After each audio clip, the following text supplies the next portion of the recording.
జై జగన్, జై జగన్, జై జగన్. జోహార్ వైఎస్ఆర్, జోహార్ వైఎస్ఆర్, జోహార్ వైఎస్ఆర్.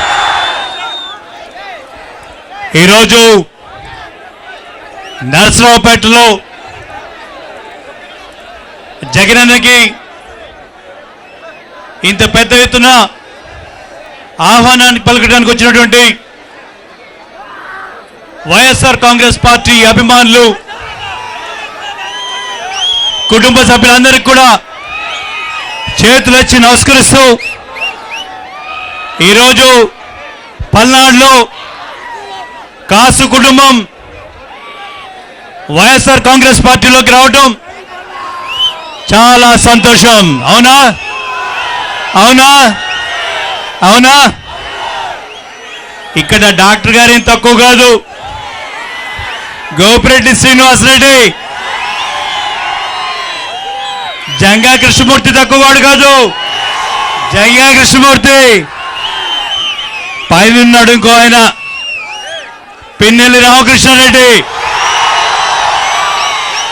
ఇదిగో ఇదిగో ఇక్కడే ఉన్నాడు ఆర్కే అని, ఆర్కే అంబడి రాంబాబు, ఎవడికి తక్కువ కాదు. బ్రహ్మనాయుడు,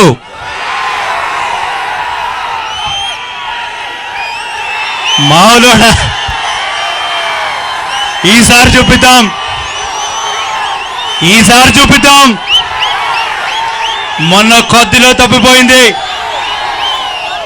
రోజమ్మ ఒక మాట అంటుంటుంది, బాక్సులు బద్దలవ్వాలి, బాక్సులు బద్దలవ్వాలి. ఉత్తొత్తు మాటలు కాదు, ఈసారి గట్టి మాటలు. మన జిల్లాకు ఒక ప్రత్యేకత ఉంది. మన జిల్లాలో 5 ఎమ్మెల్యేలు ఉన్నాం, పంచ పాండవులం. ఎవడికి భయపడేవాళ్ళం కాదు, ఎవడికి అమ్ముడు పోయేవాళ్ళం అంతకన్నా కాదు.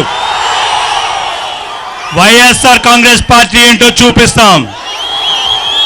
రాబోయే రోజుల్లో రాజశేఖర రెడ్డి గారి ఆశయాల కోసం పుట్టినటువంటి పార్టీని ఏ రకంగా జగన్మోహన్ రెడ్డి గారి నాయకత్వంలో ఒక అద్భుతమైనటువంటి పార్టీగా ముందుకు తీసుకువెళ్తాం. ఈరోజు 2 సంవత్సరాల 8 నెలల కాలం అయింది. ఒక్కటంటే ఒక్కటి చెప్పిన మాట తీర్చుకున్నటువంటి పరిస్థితి లేదు చంద్రబాబు నాయుడికి. చంద్రబాబు నాయుడు గారు బహిరంగ సభలో చెప్పాడు. ఆ రోజు ఏం చెప్పాడు? మనతోనే అనిపించాడు, బాబోసే బాబోసే. ఎవరి మాట ఉంది? రఘుపతి కాదు, చంద్రబాబు నాయుడు. అయ్యా జాబ్ వచ్చిందా? జాబ్లు వచ్చాయా? నేను అనుకున్నాను చంద్రబాబు నాయుడు అంటే సెల్ ఫోన్ ఆయన కనిపెట్టేట, కంప్యూటర్ ఆయన కనిపెట్టేట. అబ్బో ఇంకేంది ఉద్యోగాలు, లక్షల ఉద్యోగాలు, ఇంకేముంది వచ్చేస్తాయని చెప్పి నేను ఆశపడ్డాను. వచ్చాయా? ఏం లేదు, ఎక్కడ లేదు. ఒక్క ఉద్యోగం అంటే ఒక్క ఉద్యోగం లేదు. నేను జగనన్న మేమంతా ఆశపడ్డాం, కనీసం స్పెషల్ కేటగిరీ స్టేటస్ వస్తుంది, ఆ స్టేటస్తో నాకు కొన్ని ఉద్యోగాలు వస్తాయని. అడ్డంగా అమ్మేశాడు రాష్ట్రాన్ని అడ్డంగా అమ్ముకున్నారు. 1,60,000 కోట్లకి అమ్మేశారు. ఈరోజు స్పెషల్ కేటగిరీ స్టేటస్ లేదంట, స్పెషల్ ప్యాకేజ్ అంట. ఎవరికి కావాలి ప్యాకేజ్ అని అడుగుతున్నాను. నువ్వు ఏం చేస్తావు ప్యాకేజ్ అని అడుగుతున్నావు. ఈరోజు ఉద్యోగాలు వస్తాయా? ఈరోజు పరిశ్రమలు వస్తాయా? ఈ 1,00,000 వచ్చేది ఎప్పుడు? ఈయన ఖర్చు పెట్టేది ఎప్పుడు? పరిశ్రమలు వచ్చేది ఎప్పుడు? ఉద్యోగాలు ఇచ్చేది ఎప్పుడు? ఇవేవి రావు. జగనన్న మళ్ళా రావాల్సిందే, జగనన్న మళ్ళా రావాల్సిందే. యువతకి భవిష్యత్తు చూపించాల్సిందే. ఆ రోజు ఎంతో దూరం లేదు తమ్ముళ్ళు, ఆ రోజు ఎంతో తొందర లేదు, వస్తూ ఉంది. జగనన్న ఈ పార్టీకి నాకు ముందు మాట్లాడే వాళ్ళు ఎన్నో విషయాలు చెప్పుంటారు. ఈరోజు ఏ రకమైనటువంటి పరిపాలన జరుగుతూ ఉందనంటే గెలిచినటువంటి శాసనసభ్యులకు గౌరవం లేదు, గెలిచినటువంటి శాసనసభ్యులకు గౌరవం లేదు, గెలిచినటువంటి సర్పంచులకి గౌరవం లేదు, గెలిచినటువంటి ప్రజాప్రతినిధులకే గౌరవం లేదు.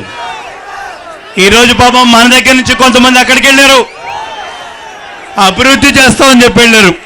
పాపం అమాయకులు అమ్ముడు పోయి వెళ్ళారు. ఏం జరిగింది? ఏ లేదు, ఎప్పుడొద్దా అని ఎదురు చూస్తూ ఉన్నారు. తొందరలోనే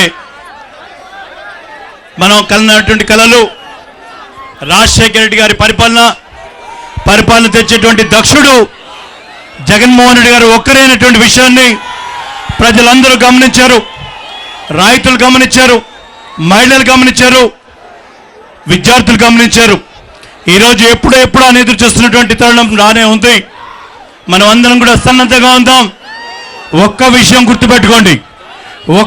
గుర్తుపెట్టుకోండి, మీరందరూ ఏమని అనుకుంటున్నారేమో, చంద్రబాబు నాయుడు గారు బాగా నిర్ణయించుకుని ఉన్నాడు ఒక విషయం. నేను మొన్న గెలిచింది డబ్బుతోనే, రేపు గెలవపోయేది కూడా డబ్బుతోనే అన్నటువంటి ధీమాతో ఉన్నాడు. డబ్బులకి పనిచేస్తాయా? అవసరమైతే మనం ఒక్కొక్కళ్ళు 10 ఓట్లు ఇద్దాం.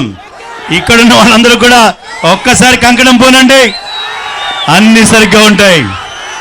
10 సంవత్సరాల తర్వాత చంద్రబాబు నాయుడుకి వచ్చాడు కాబట్టి ఒక్కసారి నమ్మారు, పొద్దుకులు నమ్మరు. అయ్యా నమ్ముతారా? ఎవడు నమ్మడు. మహిళలైతే పేడ నీళ్లు తీసుకుని రెడీగా ఉన్నారు, రైతులైతే ఇంకా చెప్పకుండా బాధలు, విద్యార్థులైతే నిరుద్యోగ భృతి ఎక్కడుందని చెప్పి అడుగుతా ఉంటే నిన్న లోకేష్ బాబు గారు చెప్తున్నారంట ఇంకొక 6 నెలలు వస్తుందంట. 6 నెలల దాకా అసలు ఉంటాడా? 6 నెలల దాకా ఈయన ఉంటాడని గ్యారంటీ ఉందా? ఏం గ్యారంటీ లేదు. 6 నెలల తర్వాత మొదలు పెడతాడంటే ఇవ్వటం.